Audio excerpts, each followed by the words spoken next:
Bonjour à tous, bonjour à toutes. Je suis Grégory Berti, je suis praticien de médecine traditionnelle chinoise, lithothérapeute, énergéticien.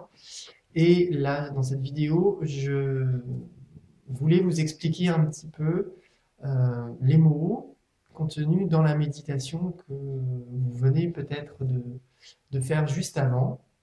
Et si vous ne l'avez pas fait, et vous ne voulez pas méditer, c'est pas un problème. Je vais répéter là les phrases et puis je vais les expliquer. Mais sinon, si vous avez envie, avant ou après, peut-être que ça va vous donner envie après refaire la méditation avec plus de compréhension, on va dire, ou peut-être plus de conscience à voir, eh ben n'hésitez pas. Voilà, il n'y a pas de souci. Alors, j'unifie afin de refléter, attirant l'ordre. Alors, le calendrier Maya, de ce que nous enseigne, de ce que j'ai compris, hein, les enseignements de José Arguel, qui lui a donné beaucoup d'explications sur ce calendrier. Il a fait beaucoup de grandes compréhensions, hein, beaucoup plus grandes que les miennes. Donc, ce que moi j'en ai tiré, c'est que nous sommes tous reliés, notre système solaire est relié au centre de la galaxie, même plus loin, au centre du cosmos. Et ce centre, il est pleinement harmonique, complètement. Et si on s'unifie à cette vibration infinie qui nous vient du centre du cosmos, de son reflet, de un de ses reflets, plusieurs, il est forcément harmonique, ce reflet, puisqu'il vient du centre du cosmos, qui lui est l'harmonie parfaite. Donc si je m'unifie à un de ces reflets, de ces multi-reflets, dans nos multivers, on va dire, eh ben, je vais pouvoir attirer à moi l'ordre.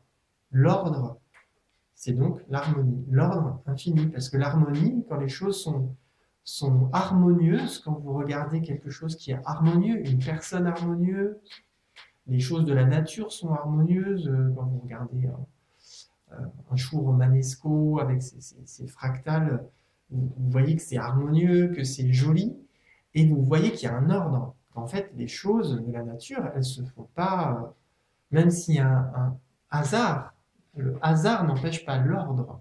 Ça, c'est différent. Le hasard n'empêche pas l'harmonie. Mais la nature, quand vous la laissez faire sans intervenir, sans qu'il y ait l'ego qui soit là, vous obtenez des choses qui sont organisées, ordonnées, harmonieuses. Alors ça prend plus ou moins de temps en fonction de là où on part, parce que bon, en fonction du degré de désordre, ça va prendre voilà, plus ou moins de temps, en fonction de l'énergie qu'on y met aussi, évidemment. Mais tout tend sur la planète à un moment donné, retrouver de l'harmonie, une certaine harmonie, une certaine cohérence, un certain ordre. Donc c'est ce que le miroir blanc nous invite à expérimenter et surtout à comprendre et à conscientiser. C'est que si je m'unifie au reflet du centre cosmique, j'attire à moi l'ordre, j'attire à moi l'harmonie.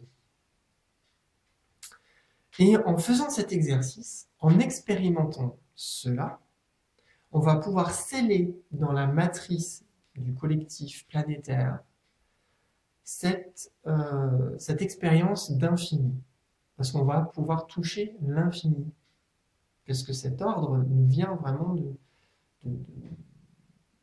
il est hors espace et hors champ temporel. Il est vraiment issu de l'infini.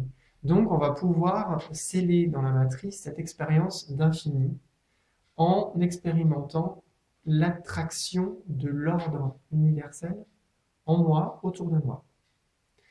Et donc on le fait avec la tonalité magnétique du but. C'est pour ça que je dis, je scelle la matrice de l'infini avec la tonalité magnétique du but. C'est-à-dire comment je vais mettre dans la matrice cette expérience d'infini en attirant à moi l'ordre qui nous vient du centre du cosmos, l'ordre harmonieuse, un de ses reflets. Pas lui, parce qu'on ne va pas attirer le centre du cosmos ici. Voilà. Mais on va attirer un de ses reflets, une de ses informations harmoniques. Alors, ok, comment je fais? Et ben pour nous aider, le miroir blanc dans son kin de destinée, enfin dans son kin, il a d'autres copains qui l'aident. Alors, on a, si je reprends bien, voilà, le guide. Qu'est-ce qui guide? C'est-à-dire, qui nous donne l'orientation? Bah, c'est le miroir blanc, hein. Forcément, en tonalité magnétique, c'est lui qui mène la barque. Forcément, il ne va pas donner aux copains la responsabilité de mener les personnes vers l'endroit que lui seul sait, que lui seul connaît, quoi. Donc, je suis guidé forcément par le pouvoir de l'infini. C'est lui qui va nous donner ce pouvoir en nous. Et à nous de l'exprimer, ce pouvoir de l'infini. On va être pour cela accompagné de son copain, le dragon rouge, qui lui, voilà, je suis accompagné pour donner naissance à mon être. Lui va nous aider à travers cette expérience à faire naître l'être qui est en nous. Hein. On le retrouve dans la forme. Dans la forme,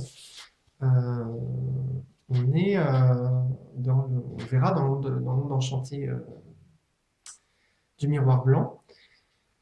Le dragon rouge, il est en auto-existant. Donc c'est lui qui va nous donner, nous inciter, nous soutenir pour donner forme à notre être ou pour prendre conscience de la forme actuelle que l'être profond a en nous. Voilà, c'est déjà pas mal d'en prendre conscience. Après, on va voir ce qu'on fait avec ça. Mais déjà, il va nous soutenir. Il va nous soutenir, il va nous aider là sur ces 13 jours, plus ou moins fortement, à certains moments, pour donner naissance à cet être, à chaque fois qu'on va prendre la direction de l'infini. Quand je vais prendre cette direction de l'infini, il va potentiellement y avoir des obstacles. Et c'est notre ami l'étoile jaune qui va nous montrer justement ces obstacles-là, puisque, comme je l'ai dit, l'élégance de mon art, c'est mon plus grand frein dans cette expérience. Mais c'est aussi mon potentiel de libération.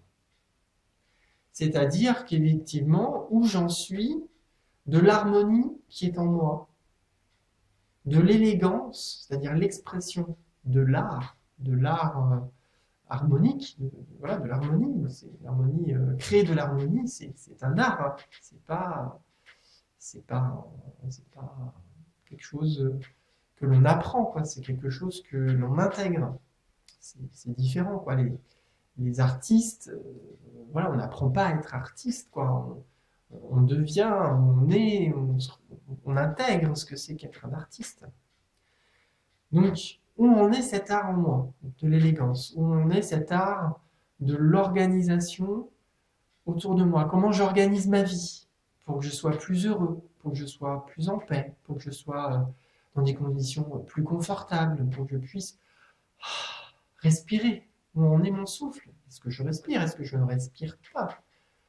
Si je ne respire pas, c'est peut-être qu'il y a quelque chose dans l'art de ma vie, l'art de vivre, que je n'organise pas de façon correcte. Donc c'est ça, hein, le miroir blanc, hein, c'est comment j'organise les choses. Hein. Donc là, ça, un peu ce qui va nous dire, ah ben là, il va falloir que je travaille, c'est l'étoile jaune, c'est par l'élégance. C'est par l'élégance et l'art. Ce qui va nous aider aussi, ça va être beaucoup la nuit bleue. La nuit bleue, elle, comme je l'ai dit, hein, l'abondance de mon intuition me permettra de faire basculer ce dont j'ai besoin de mon champ d'inconscience vers ma conscience. C'est-à-dire qu'à chaque fois que je vais avoir besoin de basculer, le petit coup de pouce qui va me permettre de comprendre les choses que j'ai mal faites dans ma vie et qui seraient bon que je corrige, ça va être par l'intuition. Ça va être par l'abondance des intuitions que je vais avoir. Donc, suivez ces intuitions, elles vont vous permettre d'ouvrir le champ vers plus d'harmonie et du coup à toucher cette conscience d'infini. Voilà, et le premier jour tonalité magnétique, hein, là on est dans le premier jour de tonalité magnétique, et ben le but de l'expérience, donc de compréhension du miroir blanc, ça va être d'attirer l'infini en créant l'ordre adéquat, en m'unifiant à tous les reflets de l'univers. Voilà, là c'est un peu la conclusion et un peu la phrase complète avec le jeu de l'essence du pouvoir et de l'action, des glyphes et des tonalités du miroir blanc magnétique. Donc voilà, j'espère que maintenant vous avez plus de compréhension sur le miroir blanc, le glyphe du miroir blanc, qui n'est pas forcément facile toujours à appréhender, parce qu'on a on a appris dans notre conditionnement sociétal à mettre les choses dans les cases. Et le miroir blanc, lui, justement, il nous invite à toucher l'infini, à remettre de l'ordre harmonique pour sortir de toutes les cases dans lesquelles on aurait pu le limiter. Là, on touche l'infini. Donc, il faut sortir de la limite. Donc, c'est pour ça que c'est pas facile du tout de comprendre pour nous, dans notre conditionnement de société, au début, c'est quoi le miroir blanc? Qu'est-ce qui nous invite à vivre? Donc là, j'espère que j'ai pu un peu dépoussiérer les choses et que je vous ai amené à justement essayer de ne pas mettre le miroir blanc dans une case, puisque de toute façon, il n'a pas sa case, il fait partie de l'infini, il est à la fois la case, il est à la fois contenu dans la case, et il est à la fois en dehors de la case, quoi. Donc voilà, c'est ce qui nous invite à vivre, tous ces reflets, toute cette magie de la vie, tout ce potentiel infini d'opportunités, de magie qui font partie de la vie et dont nous avons accès. On n'a pas forcément conscience au début. Déjà, il faut avoir conscience que ça existe. Après, il faut avoir conscience qu'on en a accès. Et après, il faut savoir comment on y a accès et comment on les manifeste et comment on joue avec. Donc, après, hein, c'est pas fini, hein, le chemin d'apprentissage n'est pas fini. Mais déjà, d'en avoir conscience, c'est bien. Donc, je vous remercie pour cette vidéo et je vous dis à très vite.